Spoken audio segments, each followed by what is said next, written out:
Hey there, I'm Sarah with WTI. If you have a tiny shower like I do, it can be a challenge to find a place to hang things. Now I was looking for a solution and I found it in this set of suction cup hooks. These are from WAYCOM, and what makes them stand apart for me is how much weight they hold, but the fact that I can remove them and they don't leave a mark. These hooks attach to the surface of the shower. I've put them on the glass on the outside. I've put them on the inside. Very simple installation. I just followed the instructions, made sure the surface was clean and dry, locked them into place. But if I change my mind or if I want to move them, I can simply remove them and they do not leave a mark. So many times I've attached something inside the shower and either it doesn't stand up to the moisture or I've changed my mind and it leaves behind some adhesive that's very difficult to remove. But not the case with these.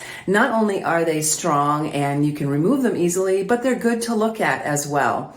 So now I have one less annoying problem in my shower. I now have a reliable place to hang things inside or outside my shower.